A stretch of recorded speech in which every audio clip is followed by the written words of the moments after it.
The 2020 Defence Strategic Update highlighted a rapidly deteriorating strategic environment in our near region. Ketika makan siang beberapa hari yang lalu, sahabat dan partner bisnis saya membuka pembicaraan. Barusan gua abis ngajar di Stanford University bro, online kelas. Kelasnya 500-an orang yang hadir, kebanyakan mahasiswa S2 dan S3, plus profesor kampus. Gua lagi fire up aja tadi. Gua nantang diberondong dengan pertanyaan-pertanyaan yang sulit, bahkan itu yang gua harapkan. Emang seperti apa pertanyaan yang sulit itu bro? Seperti AUKUS, kuat. Ya itu mah makanan lu, dimana sulitnya. 6 bulan yang lalu bahkan kita sudah diskusi yang membuat kepala gue meledak. Lu seneng lagi. Dengan AUKUS, lu bilang gak kebijakan luar negeri Indonesia tuh dodol di kelas tadi? Saya bertanya. Ya enggak lah, dijawabnya dengan cepat. Kalau gue nih ya, kalau gue pasti gue bilang dodol kebijakan luar negeri negara tetangga itu. Bukan hanya kementerian terkait, tapi kebijakan ekonomi luar negeri dan kebijakan investasi dari luar negeri. Foreign directnya, gue libas sekalian kedodolannya berkaitan dengan AUKUS. Intinya sederhana, samain aja jawaban kita negara tetangga dengan jawaban Thailand atau Malaysia, netral. Kalau nggak berani seperti kebijakan Vietnam dan Filipina yang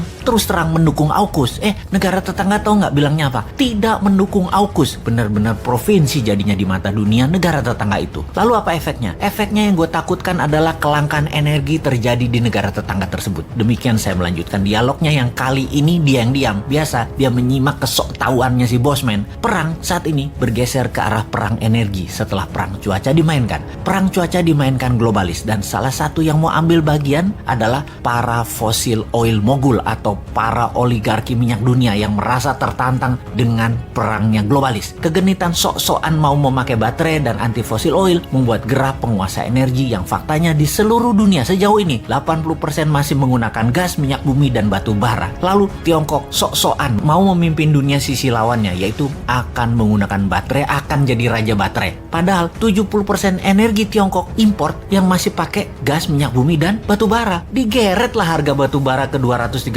dan digeret harga gas ke harga tertinggi, kemudian digeret harga minyak mentah di atas $80. Bisa buat jedak harga BBM di negara tetangga nantinya sebentar lagi. Bukan itu aja, pastinya nggak ada dolar buat beli minyak dan gas karena stok fulus banyakan yuan jangan-jangan. Namanya juga provinsi. Makanya jangan sok-sokan anti AUKUS, netral aja, slow aja. Bisa nggak ada energi ntar di negara tetangga itu. Perang energi adalah senjata perang untuk memukul Tiongkok. Lama sudah kita menganalisa hal ini. Setelah perang biologi, perang pangan, perang cuaca, yaitu perang energi sekarang. Nanti berlanjut dengan perang teknologi seperti dihacknya sosmed WA, IG, dan FB baru-baru ini. Perang space atau angkasa atau satelit dan lain sebagainya yang telah kita urai banyak di video-video dan tulisan sebelum ini. Perang energi yang baru diluncurkan ini ada 2 front untuk mengepung Tiongkok. Satu lewat Timur Tengah, yang satu lewat Rusia. Rusia raja gas membuat harga gas naik ke $50 per MMBTU. Sementara di Timur Tengah dipimpin Saudi, oil dinaikkan ke atas $80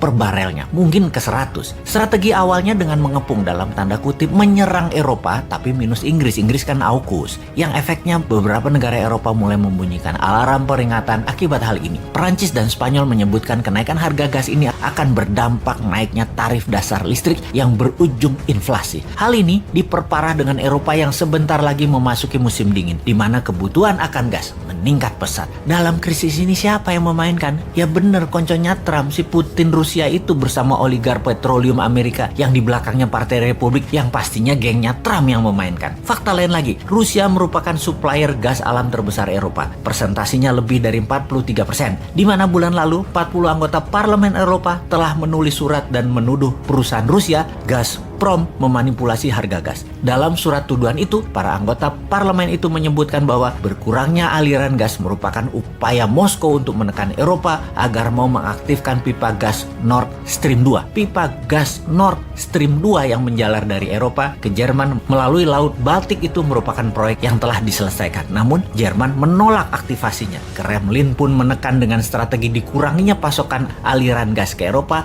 yang melalui Ukraina yang memaksa Jerman mau mengaktifkan mengaktifkan pipa gas Nord Stream 2. Amerika sendiri juga ikut bereaksi dalam krisis ini. Menteri Energi Amerika Jennifer Granholm mengatakan bahwa Eropa saat ini terancam dengan adanya isu kenaikan harga gas yang dimainkan oleh Rusia. Bisa aja nih Amerika, padahal Amerika yang ngasih go ahead dan Amerika juga yang diuntungkan dengan seal gasnya yang masih berjibun. Di sisi seberang negara tetangga kita jadi punya kemungkinan akan terjadi kelangkaan energi karena efek kepungannya AUKUS beberapa bulan ke depan di tahun 2022. Itulah dodolnya karena menjadi provinsi Tiongkok. Semoga sekali lagi salah lagi nih analisa si Sontoloyo ini.